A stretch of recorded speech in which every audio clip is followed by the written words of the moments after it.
truly a higher calling and not something to mourn. A wholehearted recommendation. Supposedly, from G. Maxwell, she's reviewing think of this, folks. Think of this. A woman who participated in the horrific abuse of children, who knew damn well why it was going on, is reading a book about the deaths of intelligence operatives, of which Jeffrey Epstein certainly was one. She probably is one. She's probably foreshadowing because she's probably not going to be around forever. Although there's a reason she's still here and she's still doing shit like this. I mean, we're in. Sam Tripoli always used to talk about this chaos theory of like things not having to make sense, and the idea of just this overload of information, a lot of it disinformation. It's hard to look at the events of the last week, and I think you'd have to come to grips with the very small group of powerful people that have had power, had almost absolute and total power for a very long time, are starting to lose it. It's starting to come undone. All these things are starting to come undone, and it's like the 11th hour, and they're getting very sloppy, and they had to get rid of this guy. There was no way he could be in open court. And now this bitch is eating cheeseburgers and reviewing spy novels in LA. And it's like, at a certain point, you're like, this bitch, is she rogue? Is someone instructing her to do this? Is this part of the plan? Do they want people to think he was intelligence?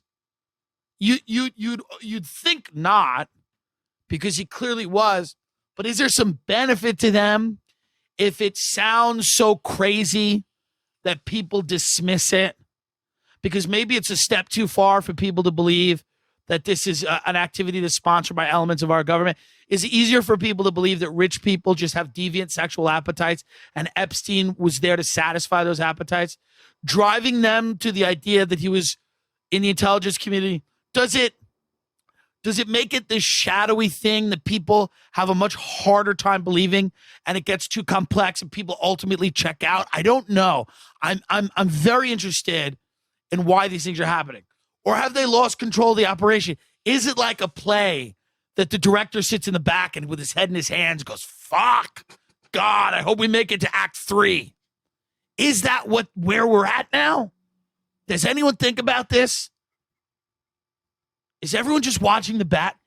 Why is everyone watching the bat? Is it that good? Should I start watching it? It's not good. It's no good. Why? The entire country is under the spell of The Bachelor. People have careers because it was like they talk about the bat. What is going on? Is this not more interesting to you than The Bachelor? I don't understand. Rich cunts want to fuck a rich guy, or selfish cunts that aren't rich, whatever. They're not that poor either. They have teeth. Isn't that simple? Don't you get it? The relationships aren't real. Isn't this stuff better? Am I wrong? Maybe I'm wrong. Epstein hung himself. His bitch is eating In-N-Out. This was Chelsea Clinton's best friend. This woman was friends with the Clintons. Epstein's got a fucking painting of our president in heels, in drag, in his mansion in New York City, which was outfitted with two-way mirrors and recording equipment for blackmail. And everybody still just wants to talk about The Bachelor. Folks, what would need to happen? I need to understand this personally. I'm not against love. I'm not against dating shows. I'm not against people having fun. I'm not against meaningless horse shit. I traffic in a lot of it. It's what I do for a living. I had a 5-minute bit about ice cream. I understand frivolous activity. But how good is this goddamn show? I'm scared to watch The Bachelor because I think I'm just going to end up babbling about The Bachelor for the rest of my life. because I'm looking around going, this shit's pretty interesting, but there are people that are offended if you ask them to like what their opinion is. They're like, well, I don't really know about I don't know about that. That's not my beat. I do Bachelor. What? People just love. I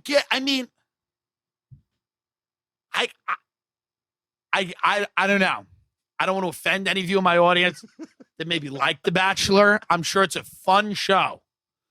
But does it not interest anyone that there's clearly a glitch in the fucking Matrix and we're all watching this in real fucking time?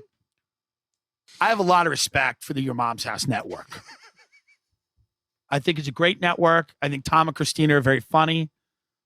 Dr. Drew, who's also on the network, he's very talented at what he does.